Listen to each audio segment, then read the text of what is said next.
Gold trusted gold buyers తాకట్టులో ఉన్న బంగారాన్ని విడిపించి ఈ రోజు ఉన్న మార్కెట్ ధరకే కొనబడును. మరిన్ని వివరాలకు సంప్రదించండి 7771077720.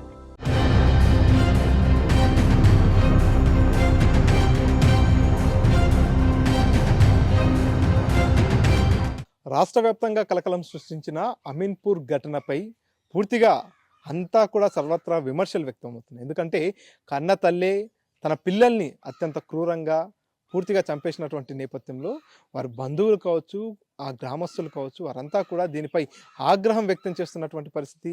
ఎవరైతే రజిత రంగారెడ్డి జిల్లాకు సంబంధించినటువంటి మెదక్పూర్ గ్రామానికి చెందినటువంటి చెన్నయ్యతో వివాహం చేసుకోవడం జరిగింది. ఈ ఘటన ఎప్పుడైతే తెలియడం జరిగిందో పూర్తిగా గ్రామంలో విషాద ఛాయలు అలుముకున్నాయి.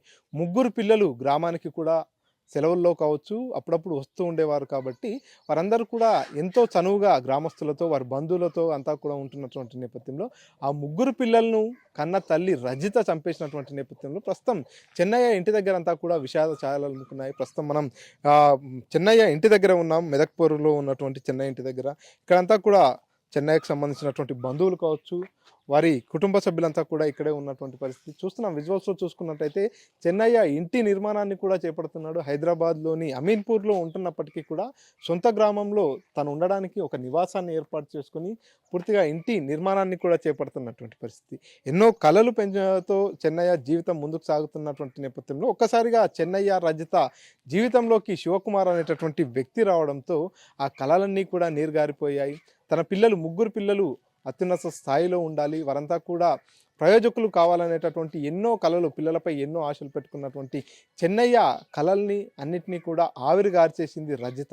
సో ఈ అంశంపై మాట్లాడదాం. అసలు గ్రామానికి వచ్చినప్పుడు రజిత గ్రామస్తులతో ఏ విధంగా ఉండేది, పిల్లలు ఏ విధంగా ఉండేవారు, అసలు వీరి మధ్యలో ఏదైనా గొడవలు ఉండేదా ఏందనే విషయాన్ని కూడా మంచిగానే ఉన్నారు. వాళ్ళు ఆ పట్నం వాళ్ళు ఉండేది, ఇక్కడికి వచ్చినప్పుడు కూడా మంచిగానే ఉండేది. మా పిల్లలు కూడా మంచిగా ఉన్నారు, వాళ్ళు మంచిగా ఉన్నారు, మంచిగా ఉంటారు అనుకున్నాం. కానీ ఇంత ఇట్లా చేస్తుంది అని మాకు కూడా తెలియకున్నది సార్. అది ఘోరంగా చేసింది. అది ఉండవలసిన అవసరం ఏం లేదు. దానికి చంపేయాలి. చంపేస్తేనే వాళ్ళకు మనసు పూర్తిగా అవుతుంది. పిల్లలు ఎట్లుంటుండే అమ్మా ఊరికి పిల్లలు కూడా మంచిగా ఉన్నారు. 12 సంవత్సరాల ఓ పిల్లగాడు, 10 సంవత్సరాల ఓ పిల్ల, 8 సంవత్సరాల ఓ పిల్లగాడు. మరి అట్లాంటి పిల్లలు చచ్చిపోయినాక వాళ్ళకి ఎంత ఘోరం ఉంటుంది, ఎంత బాధ ఉంటుంది. అమ్మాయి గంత ముగ్గురిని అన్నాక అంత పిల్లలు అయినాక ఇంకేరే పోతుందా? అది మంచిగానే ఉంది. ఆయన పోయేది వెళ్ళిపోవాలి. మరి చంపడం ఏంది? పిల్లలన్నా పెట్టుకొని బతుకు కదా ఆయన. ఇప్పుడు అట్లా కాకుండా చేస్తుంది. ఆస్తి ఎవరు తినాలి, ఆ ఇల్లు ఎక్కడ పోవాలి, సంపాదించిన సంపదానం ఎక్కడ పోవాలి? ఇట్లా చంపేసి మరి దాన్ని కూడా చంపేయాలి. ఆడిని దాన్ని చంపేస్తేనే మంచిగా ఉంటుంది. ఉండవలసిన అవసరం లేదు, ఇద్దరిని చంపేయాలి. ఊరికి వచ్చినప్పుడు ఎట్లుంటుండే మీతో కానీ ఊరలతో? తోటి మంచిగా ఉన్నది అమ్మాయి, మంచిగా ఉన్నది. ఇట్లా చేస్తుందని మాకు కూడా నమ్మకం లేకున్నది. మంచిగానే ఉండేది, మంచిగా ఉన్నది. మంచిగా మాట్లాడేది, ముద్దుగున్నది. కానీ అట్లా చేసిన దాకా తెలియదు. ఫస్ట్ ఈ విషయం తెలిసినప్పుడు ఏమనిపించింది మీకు? ఇట్లా ముగ్గురు పిల్లలు చనిపోయారు అన్నప్పుడు ఎవరి మీద డౌట్ వచ్చింది? ఎవరి మీద ఆమె మీద డౌట్ వచ్చింది. ఈయన అట్లాంటి వాడు కాడని అందరికి గుర్తే ఉండదు. ఈయన అట్లా చేయడు, ఆ దుర్మార్గుడు కాదు, తినేటోడు కాదు, తాగేటోడు కాదు, ఏది తాగాడు ఆ పిల్లగాడు. ఇక ఆమె మీద డౌట్ ఇచ్చేసింది అందరికి మాకు. సో ఇటువంటి వాళ్ళకు ఎటువంటి శిక్ష చేస్తే బాగుంటది? రజిత కావచ్చు, రజితను తీసుకుపోయిన శివకుమార్, వాళ్ళిద్దరిని ఉంచనే వద్దు. పిల్లలు పోయినాక ఆమె ఏం చేయనికి, ఈయన ఆస్తి ఏం చేయనికి, ఈయన ఏం చేస్తాడు? వాళ్ళిద్దరి చనిపోతేనే వాళ్ళకు మంచిగా ఉంటుంది. చంపేయాలి వాళ్ళిద్దరిని. అన్న మీరు చెప్పండి, ఎట్లా ఉంటుండే గ్రామంలో? చెన్నయ్య పెళ్లికి ముందు కావచ్చు, అంతకు ముందు కావచ్చు, చెన్నయ్య ఎట్లా ఉండేది, చెన్నయ్య ఫ్యామిలీ ఎట్లా ఉండేది? ఇప్పుడు ఎందుకంటే రాష్ట్ర వ్యాప్తంగా కలకలం సృష్టిస్తుంది. ఇప్పుడు పూర్తిగా ఈ గ్రామానికి సంబంధించినటువంటి పేరంతా కూడా మారుమోగిపోతున్నటువంటి పరిస్థితి. కన్న తల్లే బిడ్డల్ని చంపేసినటువంటి ఈ ఘటన నేపథ్యంలో మీరేం చెప్తారు? చెన్నయ్య అనే వ్యక్తి దాదాపు ఒక 20-30 సంవత్సరాల నుంచి హైదరాబాద్లో ఉన్నా కూడా విలేజ్ సరౌండింగ్లో ఏ ఒక్కరికి అంటే సాధ్యమైనంత ఒక 10-20 మందికి తప్ప ఎక్కువ మందికి పరిచయం ఉన్న వ్యక్తి కాదు. అంటే అంత డీసెంట్ మనిషి. అలాంటి వ్యక్తికి ఇలాంటి అన్యాయం జరిగిందంటే గ్రామం మొత్తం ఒక్కసారిగా ఉలికిపడి అదైపోయి, రాష్ట్రమే కాదు గ్రామంలో మాత్రం ప్రతి ఒక్కరూ అక్కడికి వచ్చి సందర్శించడం, చుట్టుపక్కల వాళ్ళ సరౌండింగ్ కాలనీ వాళ్ళు, రాఘవేంద్ర కాలనీ వాళ్ళందరూ కూడా చెన్నయ్య గురించి చెప్తుంటే ఎందుకు ఈ విధంగా జరిగింది, సరే ఆయన అన్యాయంగా ఏదైనా చేసి తాగో తినో లేకపోతే వాళ్ళ భార్యని హింసించినా లేక ఇంకో రకంగా ఏదన్నా టార్చర్ పెట్టినా కానీ ఈ విధంగా జరిగితే బాగుండు. కానీ ఇట్లాంటిది ఎవరిని కూడా పల్లెత్తు మాట అనకుండా ఊర్లో వచ్చినా పలకరించినా కూడా అందరితోటి మంచిగా పలకరించే విధంగా ఉండేవాడు. ఆయనంతటా ఆయన ఏం సంపాదించుకుంటున్నా ఏం చేసేదో ఆయనంతటా ఆయనే ఉండేవాడు కాబట్టి ఇంత ఇంత ఆదరణ అంటే జరిగిన సంఘటనను చూసి ప్రతి ఒక్కరిలో చెలించిపోయింది. పిల్లలు ముక్కుపచ్చలారని పిల్లలు బంగారంలాగా ఉన్నటువంటి పిల్లలు పోయేసరికి మనం చూస్తేనే ఇంత బాధ అనిపిస్తుంది. అంటే చెన్నయ్యకు చెప్పుకోలేని వాళ్ళ మనసులో చాలా ఉంది, కానీ ఎవరితో చెప్పుకునే తీరనిది కాదు, ఇప్పుడు తీరేది కాదు. ఇది ఏదైతే ఈ రజిత అనే వ్యక్తి ఈ విధంగా పరాయి వారితో సంబంధాలు పెట్టుకొని ఆమె ఏం చేసినా కానీ పిల్లలను తన భర్తను మంచిగా చూసుకొని ఉండుంటే ఈరోజు ఆమెకు ఒక మంచి క్రెడిట్ ఉంటుండే.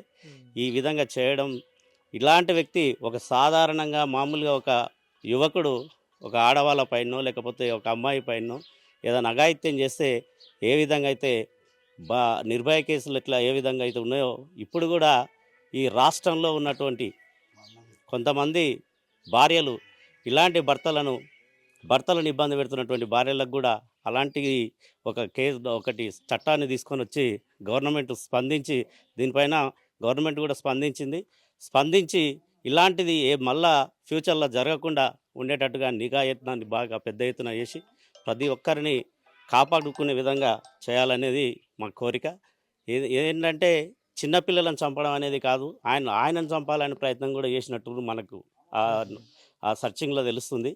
ఆయనను చంపడమే కాకుండా తన ఆస్తితో పాటు, ఆస్తి కోసం అంటే భార్య అని నమ్మిండు. ఆయన నమ్మినంత మాత్రాన ఈరోజు ఏ భార్యకైనా 10 రూపాయలు మనం భార్య దగ్గర ఉండాలనే ఉద్దేశంతో భార్య దగ్గర పెడతాం. పెట్టినంత మాత్రాన ఏ భార్యలు కూడా ఇట్లాంటిది చేయకూడదు. ఇట్లా చేస్తే ఫ్యూచర్లో ఎంత నష్టపోతారనేది ఈ రజితను చూసి నేర్చుకోవాలి. ఈరోజు ఆమె సాధించింది ఏం లేదు, అంత కఠినంగా క్రూరంగా పిల్లలను చంపి కూడా ఈరోజు ఆమె సాధించదు. ఏదైతే కావాలనుకున్నదో అది కోల్పోయింది, ఆస్తి కోల్పోయింది, ఇక్కడ భర్త కోల్పోయింది, పిల్లలను కోల్పోయింది, సర్వం కోల్పోయింది, ఏదానికి కూడా పనికిరాకుండా అయిపోయింది. కాబట్టి ఇట్లాంటి ఘటన ఎవ్వరు చేయకూడదు. ఫ్యూచర్లో మరెవరు ఆడవాళ్ళు ఎవరు కూడా ఇట్లాంటి సంఘటనకు, ఇట్లాంటి దుర్మార్గమైన పనులకు పాల్పడకూడదు అనేది రాష్ట్ర వ్యాప్తంగా ప్రతి ఒక్కరికి దేశవ్యాప్తంగా తెలిసిపోయింది. కాబట్టి రాష్ట్ర వ్యాప్తంగా ఇట్లా ఒక సంకేతం లాగా ఉండాలనేది మా యొక్క కోరిక.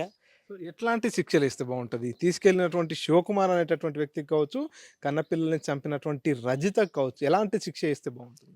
మనకు దిశ కేసులో జరిగింది. దిశ కేసులో ఏ విధంగా అయితే ఎన్కౌంటర్ జరిగిందో అట్లా ఇట్లాంటి క్రూరంగా ప్రవర్తించిన ఆడవాళ్ళు కానీ మగవాళ్ళు కానీ ఎవరినైనా సరే ఆ విధంగా చేస్తే తగిన శాస్త్రికి అంటే మరొకరు కూడా ఉలికిపడి ఆడవాళ్ళు ముందుకు రాకుండా, ఇట్లాంటి అఘాయిత్యాలు చేయకుండా ముందుకు రాకుండా ఉంటారు అనేది ఈ మా యొక్క ఆలోచన.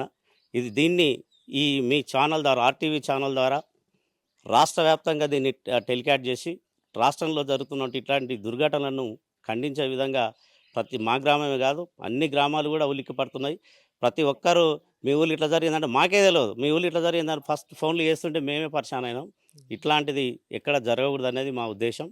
దీనిపైన గవర్నమెంట్ కావచ్చు, మీ మీడియా మిత్రులు కావచ్చు, మీడియా వారు కూడా ఇట్లాంటిది సమర్థించకుండా వీళ్ళను ఎప్పటికప్పుడు టెలికాస్ట్ చేసి అవసరమైతే ఇట్లాంటి దుర్ఘటనలు ఎక్కడ జరిగినా కూడా దాన్ని బహిర్గతం చేసే విధంగా మీరు ప్రయత్నించాలని కోరుకుంటున్నాను. మీరు చెప్పండి, రజిత గ్రామానికి వచ్చినప్పుడు మీతో కావచ్చు, గ్రామస్తులతో కావచ్చు, ఎట్లా ఉంటుండే, ఎట్లా మాట్లాడుతుండే రజిత? ఊర్లోకి వచ్చినాడు మంచిగానే ఉండేది, మంచిగానే ఉండేది. పండుగలకు వచ్చేది, పబ్బాలకు వచ్చేది, మంచిగానే. ఎప్పుడు వచ్చిన మరదలంటే ఇప్పుడే వచ్చినాం, పిల్లలు బాగుంటే బాగుంటారు అనేది, తమ్ముడు బాగుండంటే బాగుండరు అనేది. మరి మంచిగానే బతుకుదేరు ఉందంటే బతుకుదేరు మంచిగానే ఉంది, మంచిగానే ఉండం అన్నది. కానీ పెళ్ళి అయిందంటే ఈ ఊళ్ళో అయితే ఉండలే వాళ్ళు. మా ఇంకా కూలికి వస్తుంటేనన్నా ఎక్కడికన్నా పానికోతుంటే తోలుకపోతే ఇట్లా నన్ను ఉంటేనన్నా మేము కనిపెడదు. ఇవాళ పెళ్ళి అయిందంటే హైదరాబాద్ పోయి మంచిగానే బతుకురు కదా అనుకున్నాం. అక్కడ పోయి మొన్నొచ్చి బియ్యం సాన్ చేసుకొని పోయిండు, బాగానే ఉండరు తమ్మి అంటే బాగానే ఉండరు అన్నారు. ఇక ఆమె అక్కడ ఏం పని చేసింది, ఏం చేసింది మాకేం తెలిసి చెప్పు. మేమేం ఊరు అయితే వాళ్ళు ఏం ఆడవుతుంది. కానీ మంచి ఊరు అంటే పలాని చెన్నయ్య పెళ్ళం మంచిదే, పిల్లలు మంచిగా ఉన్నారు, మంచిగానే చూసుకుంటుంది అని అనుకున్నాం. మేము ఇవన్నీ జరుగుతాయని ఇవన్నీ అంటే ఆడు పెళ్ళైన కొత్తలనే తోలుకొస్తున్నాం, లేకపోతే ఇడిచిపెట్టి అన్న పోతున్నాం. ఇట్లా అనుకోలేగా. ఆడు కూడా అనుమాన పోయి చెన్నయ్య ఇట్లా నా పెనం ఇట్లా చేస్తుంది, ఎందుకు ఇట్లా చేస్తుంది అని పక్కోళ్ళని ఎవరన్నా అడుగు, ఎవరన్నా 10 మందిలో ఒక్క మంచి అన్న చెప్పు నిజమే నీ పెనం ఇట్లా చేస్తుందని. ఎవరికి తెలియకుండా అంతో డ్రామా ఆడింది. మొత్తం డ్రామాలు ఆడి అన్ని మొత్తం వెంకంగా పోయి ఎన్నుపోటు ఓడిచింది. ఎన్నుపోటు ఓడిచిన దాకా చూసుకోలే. ఇప్పుడు అన్ని చేతులు కాలినాక ఎట్లా అయిందని ఊళ్ళోకి వచ్చి మేము ఆడితే మేమేం చెప్పుదాం? వాళ్ళు ఏమో ఆడుండ్రి, మేమేమి ఈడుంటిమి. ఇంటి పక్క వాళ్ళని నన్ను అడగని కానీ వాళ్ళు మంచిగానే ఉండరండ్రి. నా ఇంట్లో ఈ విషయం మందికి ఎట్లా తెలుసు? చెప్పితేనే తెలుస్తుంది. చెప్పండి ఎట్లా తెలుస్తుంది? మాకు ఏది తెలియదు. మంచిగానే ఉండరు అంటే మంచిగానే ఉండరు అనుకుంటే వస్తుర్రు పోతుర్రి బాగానే ఉండరు. ఈ అనుమాతం కన్న పిల్లలను కడుపు తెంచుకొని పుట్టిన పిల్లలను గొంతులు కోసిందంటే ఈ రాష్ట్రంలో మేమే చూస్తున్నాం. మేము పుట్టినాడు సంది కూడా తెలియదు. నాకు 40 సంవత్సరాలు ఉండవచ్చు, 50 దగ్గర రావచ్చు, కానీ మేమైతే చూడలే. ఏడ కూడా వినలే కూడా. లేని వాళ్ళు అసలు లక్షలు పోసి పిల్లలు కాకపోతే కొంకొచ్చుకుంటుర్రు. అంత మిడిసరమైన ఆడదేనన్న పని చేసి కానీ చెట్లాలు వేసిపోతే గవర్నమెంట్ పోయి బతికిచ్చి అనాథోళ్ళ హాస్టల్ వేసి బతికిస్తారు. కానీ ఇంత ఘోరమైన సావు అయితే ఎవరు చావలే, ఎవరిని చేయలే కూడా. ఏం చేయాలమ్మా ఇటువంటి వాళ్ళ మీద? ఎటువంటి అంటే ఇప్పుడు జనాల రాష్ట్రంలోనే మొగోళ్ళు కూడా ఆడదాన్ని నమ్మకుండా చేసింది. ఇప్పుడు పెండ్లం అనేది 10 రూపాయలు ఇవ్వకుండా చేసింది. పిల్లలకు కూడా నమ్ముకోకుండా చేసింది. ఇప్పుడు అటు ఇటు తిరిగి వచ్చి పిల్లలను తిన్నమా బిడ్డ పన్నెమా బిడ్డ అని ఏమోగా ఆయన నన్ను అడుగుతాడా? ఆడుకునేటప్పుడు తిందరా నాయన అంటారు, తిందరా అమ్మ అంటారు. పండుకున్నాక ఎవరు అడుగుతారు? పెళ్ళమే కాదా, నా పెళ్ళమే కాదా, తినబెట్టుకున్నది పండబెట్టుకున్నది అనుకుంటారు. కానీ ఇంత ఘోరమైన శేతానం చేస్తుందని నాడే అనుకోలే. ఇంకా అట్లా దానికి ఒక్కటి కాల్చి 3 జీవులు తీసింది. మన రాష్ట్రం మొత్తం కాల్చి దాని జీవి తీయాలి. గంతే. ఇక వాళ్ళు ఇద్దరిది, ఒక్కరిది కాదు, ఇద్దరిది తీయాలి. మేము కోరుకున్నది అది.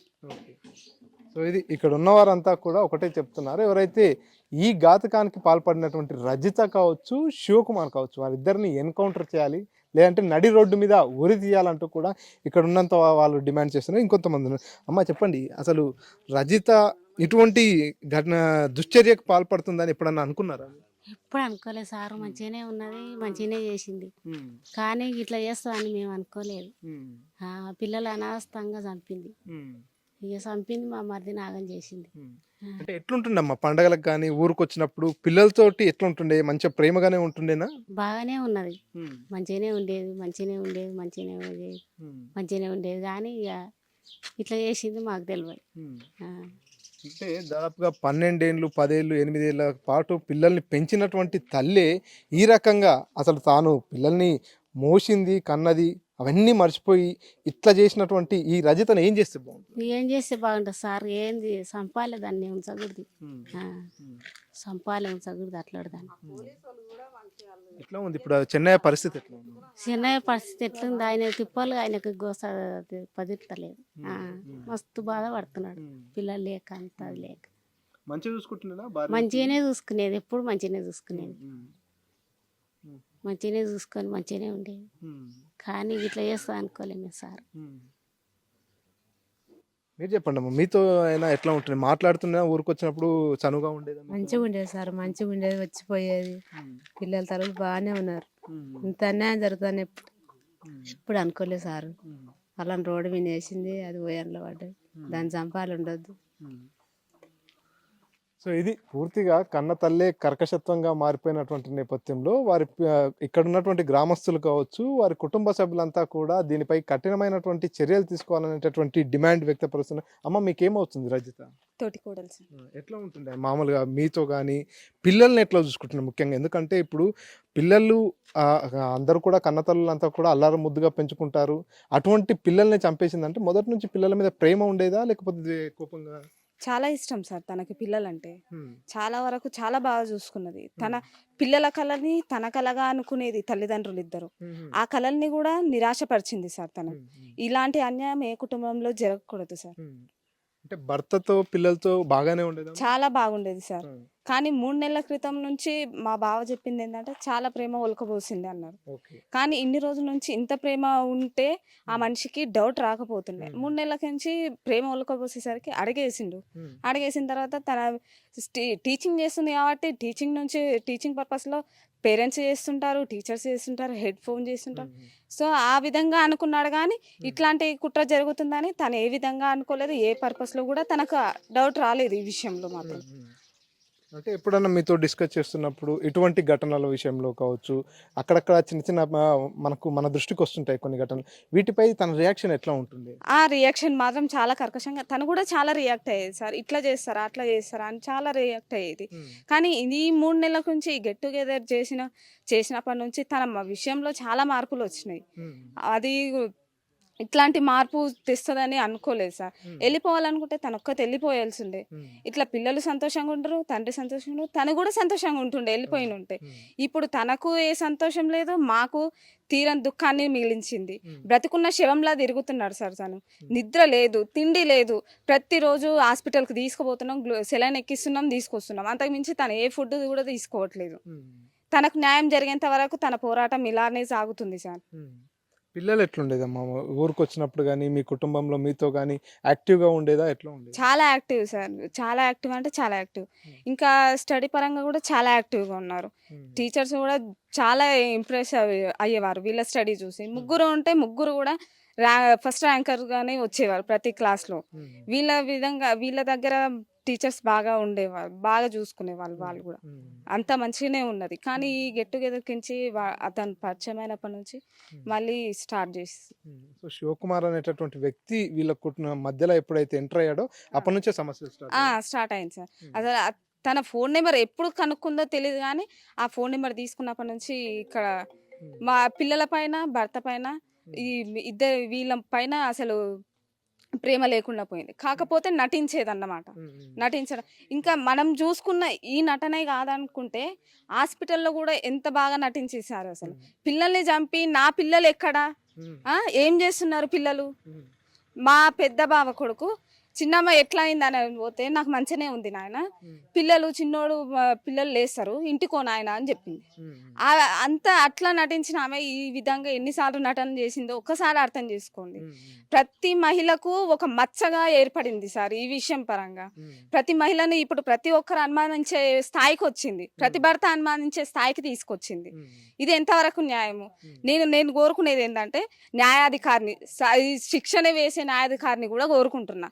తన కుటుంబంలో మా కుటుంబంలో జరిగినట్టుగా తన కుటుంబంలో జరుగుంటే తను ఏ శిక్ష విధించాలనుకుంటాడు, తను ఏ విధంగా స్పందించేవాడో ఆ విధంగానే తనకు, తన ప్రియునికి, ఇద్దరికి శిక్ష పడాల్సిందే సార్. అది తన కుటుంబ సమస్యగా అనుకోని మాత్రం ఈ సమస్యను పరిష్కరించండి. ఎటువంటి శిక్ష చేస్తే బాగుంటుందమ్మా? ఎందుకంటే పిల్లలు అంతా కూడా 12 ఏళ్ళు, 10 ఏళ్ళు, 8 ఏళ్ళ పిల్లలు, వారందరూ కూడా కన్న తల్లి ఎటువంటి ఘాతకానికి పాల్పడిన నేపథ్యంలో ఎట్లాంటి చర్యలు తీసుకుంటే బాగుంటుంది?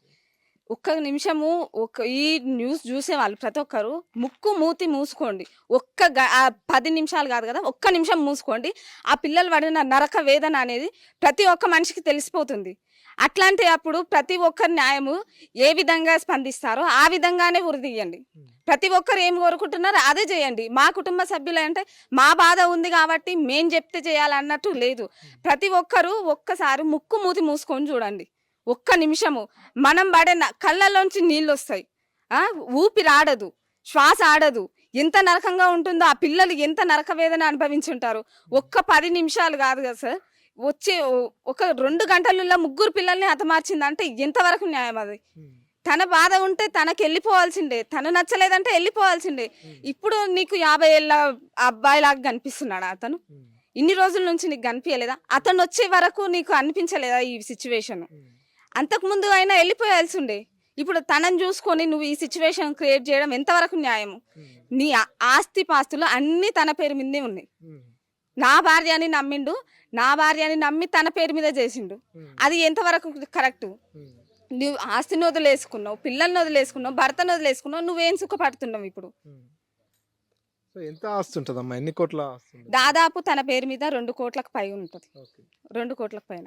ఎందుకంటే ఇక్కడ 2 ఎకరాలు ఉంది, 2 ఎకరాలకు దాదాపు 60-70 లక్షలు పోతుంది. ఇక్కడ ఆమన్గల్లో ఒక ఫ్లాట్, ఐలాపూర్లో ఒక ఫ్లాట్ తన పేరు మీద ఉంది.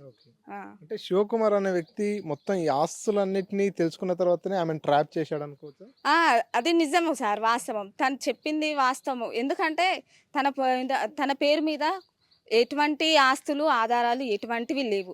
ఈవెన్ తన చెల్లి పెళ్లి కూడా ఉందంట, శివకుమార్ వాళ్ళ చెల్లి పెళ్లి. మా అనుమానం ఏంటంటే ఈ ఆస్తులు ఇవన్నీ తీసుకుపెళ్ళి వాళ్ళ చెల్లి పెళ్లికి ఉపయోగించారేమో అని మేము అనుకుంటున్నాం. అట్లా అనుకుంటున్నాం. ఏ ఊరమ్మా శివకుమార్? తెలీదు సార్, మాల్ పక్కన అన్నారు కానీ మాకైతే తెలియదు. వాళ్ళు అన్నది మేము చెప్తున్నాం, మాకు కూడా తెలియదు. వాళ్ళు తనని చూడడం కూడా ఫస్ట్ టైం సార్. మొన్న విజువల్స్ మొన్న కోర్టుకు తీసుకెళ్తుంటేనే చూసినాం తనని కూడా. అంతకుమించి మాకే విషయం తెలీదు. సో ఇది ఇక్కడి పరిస్థితి అంతా కూడా. చెన్నయ్య ఇంటి దగ్గర అంతా కూడా కుటుంబ సభ్యులు కావచ్చు, గ్రామస్తులంతా కూడా ఈ ఘటన తెలిసినప్పటి నుంచి కూడా వారందరూ తీవ్ర ఆవేదన వ్యక్తం చేస్తున్నటువంటి పరిస్థితి. ఎందుకంటే వాళ్ళ కళ్ళెదుటే సెలవు రోజుల్లో కావచ్చు, మిగతా రోజుల్లో ఈ గ్రామానికి వచ్చినటువంటి సందర్భంలో, కుటుంబంలో ఏదైనా పండుగలు ఉన్నటువంటి సందర్భంలో ఆ ముగ్గురు చిన్నారులు వచ్చి ఎంతో కలివిడిగా, ఎంతో యాక్టివ్గా ప్రతి ఒక్కరిని కూడా వరస కలుపుకొని బాబాయ్, అవ్వ, నాన్నమ్మ అంటూ కూడా పిలుస్తూ వారందరితో ఎంతో ప్రేమగా ఉన్నటువంటి ఆ ముగ్గురు చిన్నారులు ఇప్పుడు లేరు అనేటటువంటి విషయాన్ని వీరు జీర్ణించుకోలేకపోతున్నారు. ముఖ్యంగా కన్న తల్లే పూర్తిగా ప్రియుడి మోజులో పడి ఇంత దారుణంగా చంపేసినటువంటి ఘటనపై వీరంతా కూడా ఆగ్రహం వ్యక్తం చేస్తున్నటువంటి పరిస్థితి. ఇంత దారుణానికి ఒడిగట్టినటువంటి లావణ్యను ఈ రకంగా మార్చి ఈ కుటుంబంలో పచ్చని సంసారంలో నిప్పులు పోసినటువంటి శివకుమార్ను ఇద్దరిని కూడా ఎన్కౌంటర్ చేయాలి, లేదంటే ఉరి తీయాలి. వారిద్దరిని చంపేస్తేనే ఈ ఘటనలో న్యాయం జరుగుతుందనేది ఈ గ్రామస్తులు కావచ్చు, వారి బంధువులంతా కూడా చెప్తున్నటువంటి పరిస్థితి. ఇది ఇక్కడ latest update. Camera person nursing రెడ్డితో మణికంఠ, RTV, మెదక్పల్లి నుంచి.